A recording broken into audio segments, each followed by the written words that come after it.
Welcome everyone. Got a few folks joining early here, and we'll be kicking off the presentation in just a couple minutes as the crowd reaches critical mass. If you want to hang out here on the broadcast, we'll be with you shortly. Thank you.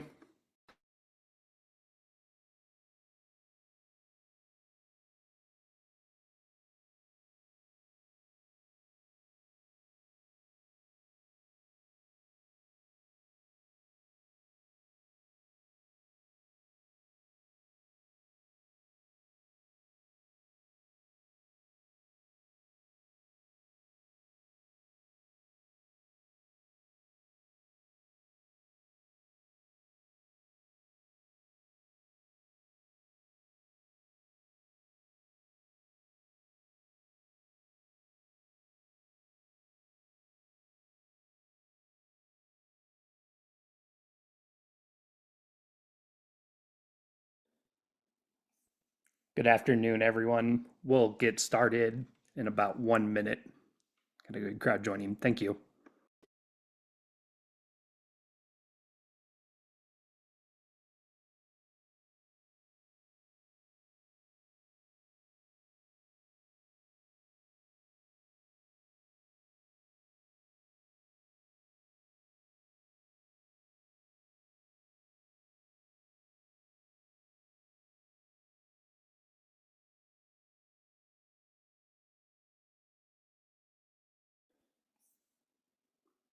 Good afternoon. Looks like there's still a few folks trickling in here, but got a lot to cover today. Let's go ahead and get started. Baldev, would you like to kick us off? Yes, thanks, Brandon. So, hello everyone. I appreciate the opportunity to present our solution for the IoT. My name is Baldev Krishan, and I have with me Brian Stout. We are the two founders of the company. And what we are about to share with you is, having been in the embedded space for 20 plus years, I always felt that the endpoint identity is something which has not got much attention. And the second thing is that whatever identity solutions are being used for the IT industry is not applicable for the IoT industry. So our objective all along has been that there should be one platform, one identity. It should work for IT and OT. So with that, I'm going to pass it on to Brian. Brian will walk you through the slides, and then we look forward to your feedback after our presentation. Thank you so much. Okay, Okay. Brian, it's all yours. Okay, thanks, Baldev. Thank you everyone for joining. What I'm going to do, I'm going to turn off my video here just so am not distracting. Um, so first of all, Baldev mentioned, he and I started this company about 6 years ago, and we took a long time. We bootstrapped the company, but we basically took the time to understand the market, and we understood that one of the biggest and really the weakest point of cybersecurity was identity. It was the weakest link, and it applies to everything. And so we started out basically trying to solve that problem. We came up with a solution that instead of going deeper on a specific technology, like biometrics, as for example, we went wider with more factors of identity for every use case. And so today we're going to focus strictly on IoT networks with a little bit of context around identity in general, just because it applies really, as I mentioned, to all use cases. To start out with, just to understand is, this IoT market is accelerating. It's huge already, and it's growing very quickly. There's 18.8 billion devices in use by the end of this year. This chart looks a lot like a chart I showed in our last webinar, which really showed all the deep fakes and social engineering and stolen credentials, et cetera, all going up and to the right. But this is the IoT market, which is similarly affected by identity problems. And so what we've done is we've taken a look at, before we get going here, I'm gonna start and just give you a little bit of background on what we're talking about specifically with IoT devices. Then I'll continue on with how you protect IoT devices with the approaches that we use. So when you talk about IoT devices, generally speaking, we're talking about any internet connected device, but that does not include things like computers, tablets, and smartphones. It's really devices that generally also are sensors in one form or another that capture data. And this data is usually about itself. and it gives you the ability to change settings, so things like thermostats. It can also report environmental attributes of the object it attached to. So it can help determine what's the disposition of the object and what should be done or not done at a particular point in time. And it may have actuators attached to control the actions of another device, for example, a pump, turn on and off a pump, turn on and off a fan, turn on and off anything in your house. And then the last thing is it can capture data to make decisions and take action itself or pass that information along. And then that information can be aggregated and sometimes used in AI workflows, et cetera, to determine what should be done or what is the circumstance that is being seen at that particular point in time. The connectivity for IoT devices is typically cellular or IoT wireless, which there's several forms of. If you think of your home security system, things like Ring cameras, et cetera, they use a specific set of wireless technologies for those types of devices. And it could be Wi-Fi, or it could even be wired networks for that matter. This is how they communicate. And they have varying levels of processing power. It's a huge advantage in the IoT space to use as little processing power as possible from the standpoint of just the costs, but also the simplicity of the device itself. The problem with that sometimes is limiting the ability to do encryption, algorithms, et cetera, or to do additional processing tasks on the device itself. So this becomes a little bit of a factor, which I'll touch on a little bit more as we go along. And then the last is the data security is really another IoT indirectly affected by the IoT market, is the fact that the data that is sent is exposed in transit.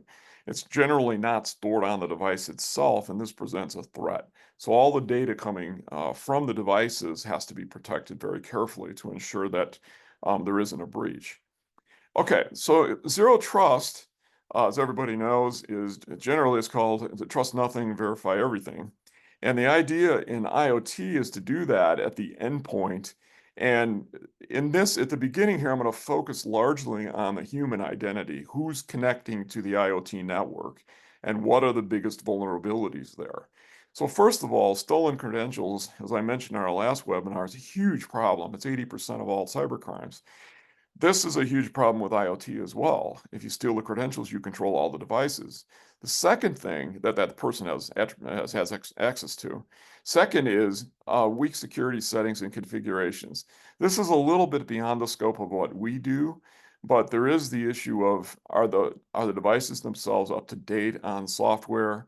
Are they using the right certificates, et cetera, et cetera?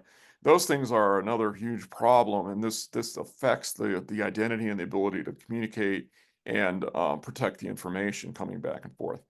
The other thing is many endpoints can be affected by one phishing attack. So if a person who has access to a lot of devices, if their credentials are hacked, the hacker has access to all those endpoint devices. So this is a huge problem. It's exponentially higher in a lot of cases than just a phishing attack stealing somebody's credentials. The attack surface is vast. You have millions and billions of these devices out there. Any one of which gets compromised could affect many others and also other systems within the enterprise. And then just the sheer numbers of what we're dealing with, the 18.8 million devices I mentioned a minute ago.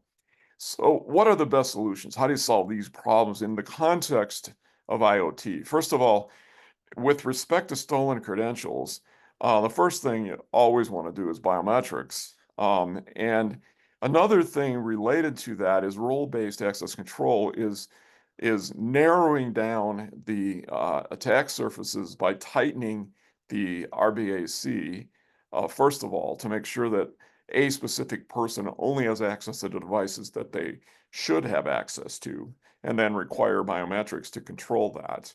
And then also have the ability to control that person's changing conditions, what roles they're playing. And that's a piece you could do on the back end, which I will show in a minute as well. Weak security settings and configurations. The US government has put out the US Cyber Trust Mark. The biggest characteristic of that we always focus on is, we've all bought routers in the past years, and these routers typically you buy them, you hook them up, and they have a default username and a default password, and it's usually admin password. And that's a huge problem because that creates the ability for hackers to break into many, many devices that people haven't taken the diligence to go set up their own accounts to get access. And that will change with the U.S. CyberMark approach. And then solving this problem of many endpoints, you've got to have stronger identity for the human being. And this has to do with two-factor authentication and then adding things like contextual variables, dynamic variables, quantum resiliency, et cetera. So those are the things we got to protect the human being, which is really what our focus is. And the attack surfaces, again, the same thing is role-based access control, but making that contextual and dynamic. So if I'm not in the right place, I can't have the same role and access role-based access control as I would if I was in another space. So maybe I have to be in the facility or I have to be in a particular place to be able to control a set of devices. And then the sheer numbers is really an administrative task of organizing the onboarding and then controlling the infrastructure commensurate with risk. So if it's a higher risk network, it can be configured one way with different role-based access control than those that are higher risk with more limited and more tight security on the individuals who have access.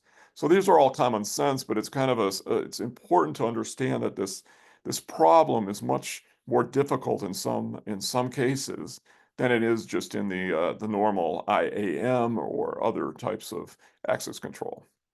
Okay, so what we do is just at the core to identify the human being, we use what we call on-demand ID, which is 5 factors captured in one click. And you may have seen this on our previous webinar, but what we do specifically is we can identify anyone, anywhere, for any reason in real time if they have the app on their phone. So within an enterprise, employees have the ability to both identify each other in real time, as well as authenticate into a platform to get access to IoT devices in the example here. This could be passwordless, and it strengthens all the business workflows and the ability to affect devices and how those devices operate. And what we do this from a mobile app, and the 5 basic factors we use are device IDs, which are all unique to mobile phones. We create our own, but there are multiple of them. And then biometrics in any modality, and then a unique app and user characteristics. What does that user have access to? This gets back to the role-based access control. What can they actually do, and are they authorized to do that?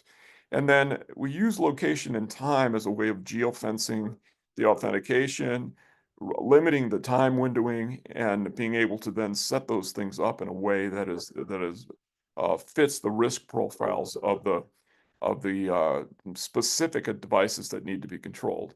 And then the last thing is dynamic variables. And these are variables that can be set up in the background for IoT devices, both from the person to the device and from the device to another device, which is basically tied to something that is unknowable by a hacker. And so things like dynamic variables, such as high-low temperatures in a particular city on a particular day, could be stock prices, it could be random numbers, it could be anything that is just kind of unknowable and creates additional complexity for a hacker. And so we've had hackers vet this, and generally the answer we get is we could hack maybe 2 or 3 of these, but it'd be very, very difficult to hack more than 2. So again, we went wide with more factors as opposed to deep on one particular technology. And what this does is it answers the questions about the person controlling a network to who, what, when, where, and why. And then it's important to understand too that this could be user configurable. It could come from AI workflows. And at the endpoint for a user, there can be 35 different endpoint variables. So comparisons between the variables can determine whether somebody's trying to hack. For example, Baldev and I, our company is headquartered in Pleasanton, California, which is where Baldev lives. I live in Colorado. And if it happens, somebody were faking my GPS location and saying I'm in Pleasanton, California, a little bit deeper dive into the endpoint variables would reveal that I'm at 7,000 feet in Colorado. I'm not at Pleasanton, California. So those things can all be used in smart ways to determine if the authenticity of the person is correct. And this is very important in understanding that if you start with the identity of the person that has control of the network, that is a big part of the overall battle of how you protect devices in IoT networks. Okay, so one click to zero trust, I'm going to show an authentication here of an IoT network just in this graphic. And so basically it's a login, the network goes to iVALT, iVALT requests a biometric authentication. That authentication, there's an ability to authorize or not authorize yourself. And then it captures Face ID and the other variables in the background. So it's a one-click experience for the end user, and they're verified in. And we know that all the attributes were met, and this is the person that it's supposed to be. Now, similarly, social engineering is a huge problem with IoT networks as well, where you want to stop the attacks by being able to identify the user at the endpoint in real time if they're calling up to try to give you access, try to gain access to an account that gives them access to devices. So this is a simple authentication where the person can put in the mobile number of the person that is asking for information. Yeah, the same process, the same infrastructure is used, and you can identify definitively the person is who they say they are before you do things like resetting passwords or taking any action on their behalf. So that's a very important point, kind of lay the groundwork for how you manage the people's identities at the endpoints. And again, this is on the same mobile app, so you can do both of these together from one app. Okay, so for IoT platforms, this is just examples of IoT platforms. And again, it's one identity for all IoT platforms. You can have online access, and these can be various configurations, which I'll show in a minute. And then physical access, locks, doors, home security systems, etc. These are pretty important and can be used with hubs and home automation hubs, etc. Then you have IoT and IIoT. These are devices that range from a printer to a heavy machinery and manufacturing equipment, all of which can be controlled and logs documented of who actually was making changes or who has very tight access into this kind of equipment. And then last of all, at the bottom are smart TVs and communications. Things like one-click mobile logins and working with manufacturers and content that's being distributed via streaming, et cetera, et cetera. And we have a lot of IP around this, but the idea is that these devices all have a central part to play in the overall evolution of technology that we're all experiencing. We all are having smart TVs now, and we have locks, and all these things are coming, and it's an explosion in devices, and our ability to manage them is extremely important. And along this path too is we are unifying identity. What we can do is one identity across IT, IoT, and IIoT. So the same person here can be controlling on one hand a printer in the office, and then also being able to control locks, and then also be able to control equipment in a manufacturing plant. It's all done off the same platform. And from the very beginning, Baldev and I had the vision. We've both done startups and things like that, and we really wanted to leverage the technology. And so what we did was we started with a common authentication engine, if you will, and that is used for every application. And so that is the way we architected this, so it works for everything in the same way. And then you just work on software on each end to modify for each use case, unique use cases. Okay, the way this works is this just shows for one identity for zero trust. You see the person on the left-hand side here is a user. They have iVALT. There's the 5 characteristics that are being captured in a request for identity. This can be connected to a cloud device management system. We've done that. I'll show you an example in a second here, or an edge server, which then connects directly to the devices or through other servers. And then the devices themselves can communicate with each other. And I'll get to that in just a second. But the human to device authentication, again, uses five factors of identity And it can also, we can embed the redirect code into devices directly to notify the user, hey, you need to pay attention to this piece of equipment. And then the user can log back in directly to the device or through the cloud management system. And again, what we use at the endpoint is dynamic variables. These could be things like time, as I mentioned, time of day and time and day based, high-low temperatures, closing prices. It can even be two-factor authentication codes that are mathematically generated. And then it could be secret passcodes. Now, one of the important things to understand is that certificate-based and encryption using cryptography is dependent on processing power, and so we don't get into that side of it. We're really just controlling the ability for the person to connect to the device and the device to device using the dynamic variables, which doesn't consume a lot of processing power. But if you go deeper, you can layer this on top of what's already being used. And again, going back to the problems at the beginning, I noted was the fact that you have to keep the devices up to date on the right software, et cetera, and the network's protected. And we can help do that from an identity perspective, but there are a lot of other systems that do that sort of thing.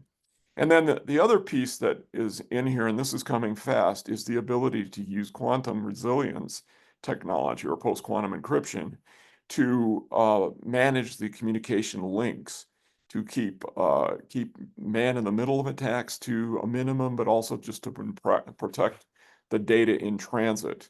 And that's very important, especially in IoT, which will be, again, exponentially growing. So the different network implementations, this is well known for IoT folks, is we have the ability to do person to person, or person to device and device to device configurations in cloud-based networks, just general cloud connections, and then also edge computing type applications, and even in tactical decentralized, where they're not connected to the internet at all, where everything is run from a central computer. And we've had conversations in this area, really mostly in the military, but is used for other applications where you don't connect to the internet. You're in a remote place, or it's a security operation or a rescue operation, firefighting, all that sort of stuff for the wildfires in the mountains and things like that. Okay, so for IoT and IIoT protection, again, we have five-factor authentication, and this is an implementation we've already done here in the gray area. This has been done with our partner P3ID, and they provide a cloud management system for IoT devices, specifically for scanners, and these are Xerox scanners. And there's an organization called Twain, and they are sort of the leaders in scanning requirements and protocols and policies. And so we've put together a network where we're actually commercially available, where the latest generations of scanners have the ability to be controlled remotely over the cloud implementations. And this has a lot of use cases associated with it that can be used for these devices. So as they scan information, that information then can be managed in the cloud and protected, and authorizations given to the right people to get access, and only those people. And so what we have is the ability on the side here, seeing the green boxes, we enable the embedded code. We have the ARM and RISC-V code for end user access.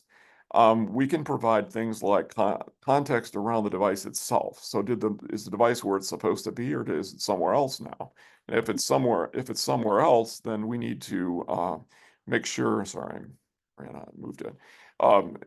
We want to make sure that if it was moved, that we justify why it got moved. And one interesting use case here is pushing the service tech access identity. So think of things like let's say an MRI machine in a hospital, being able to push the credentials or the mobile phone number of the technician, where they can then get access to the MRI machine, but only for a specific period of time. And then the person managing that machine remotely through the cloud can deny access beyond the service interval. So this can be dynamic, and so consequently, service techs can come in, do their work, and then not have access again after that until the next time they are authorized to be there. And then again, we talk about dynamic variables for being able to do device-to-device communications. Okay, so there's some operational efficiencies that we can create by the way we do identity. And because of what we do in identity, it's very easy for users to onboard themselves. So they can onboard via mobile app. You can download our mobile app in the app stores.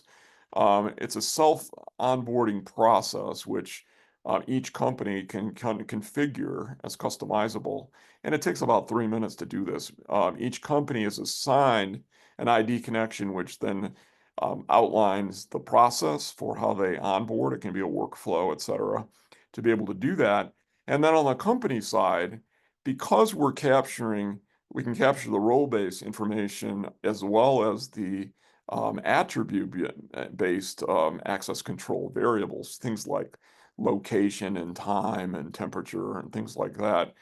This starts to merge with identity, which simplifies the process a little bit, creates a one-click onboard, offboard. So a user asks to join the company's administration, let's say, of the IoT devices. And when you offboard them, it's similarly easy. The administrator can do one click and offboard a person, and they have no access to anything in 1 second. And that's very important in a lot of situations where you have a lot of risky devices out there and applications, et cetera. And then again, the device onboarding can include these dynamic variables so that the variables and the edge servers can use that information to uniquely connect two IoT devices together. And again, we can use a variety of different mechanisms for people to log in. We connect to Okta and Ping. We've integrated with them, and we have some software in NPM, and we'll be putting in the IoT information as well very soon. Okay, AI, I won't touch on this for very long here. Just really, iVALT enables AI efficiency because we provide a lot of benefits to AI. First of all, the identity piece is becoming increasingly difficult with IoT, but it becomes even more important when you're putting AI on top of IoT. So having this next generation identity is really important. Similarly, because we do that, it creates lower risk, and the efficiency and compliance is much easier to monitor and verify. And we strengthen data protection. I mentioned before that there's a lot of data that comes out of these devices, and it has to be stored somewhere. And being able to protect that is better. And AI, again, runs against these databases, et cetera, for decision making in other parts of the company and other parts of the manufacturing processes, et cetera. And then we can disrupt the IoT management piece somewhat because we have this ability to create device-to-device, and then being able to embed all of the technology or the embedded code at the endpoint, and that can be modified by AI workflows and the data and the models that are created by AI. Okay, so one thing that I wanted to touch on quickly here is we're working towards what we call a universal zero trust authenticator, and this is kind of somewhat roadmap stuff. So you start out with real-time peer-to-peer identity. We've already done that, so we call it on-demand ID. Second is ID connections. This is where you can put users into categories based on their role-based access control. So they get access, but only access to the things that they're authorized to have access to. And then we are adding a two-factor authenticator just because this is the industry standard, but we can provide something that's even stronger, which I'll show you in just a second. And then FIDO2 compliance as well. And then identity proofing. And identity proofing is important for a lot of things. A lot of use cases require that you verify that the person is not just a person at the other end, but that their identity has been verified in a very strong way at the very beginning of the life cycle, I guess, of their identity in the company. And so on the onboarding side, we can do things like identity proofing by verifying government documents, doing photo matching, look at the mobile history of the phone, et cetera, et cetera. And this can be used for KYC, but it can also be used for the identity of a person that works for the company. And then last of all, you have the ability to geofence the whole thing. So all of these use cases can be geofenced. Now you say that's interesting from the identity perspective, but it allows you to geofence two-factor authentication and FIDO2. So recently, Google Authenticator has been having some trouble with session stealing, session codes being stolen, et cetera. We can fix that problem by you steal the session code, you still can't log in because you're not in the geofence.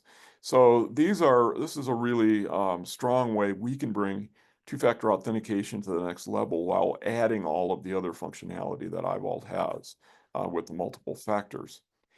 Intellectual property, you can see here we have 10 patents and 6 pending, and or sorry, 6 granted and 10 pending, and we have a number of trademarks as well, and a lot of this is in IoT.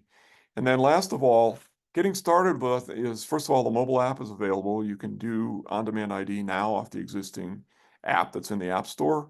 And then we can provide the redirect code upon request for various types of processors and devices.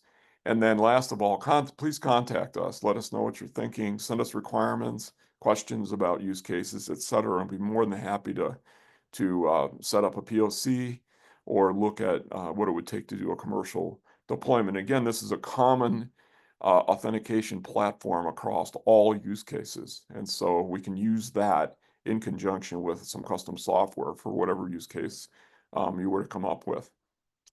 So that's all I had, and I thank you so much for your time, and I ask you to please reach out to us. Here's Baldev's email address as well as mine, and you can download our app and we can go from there. Thank you so much for your time.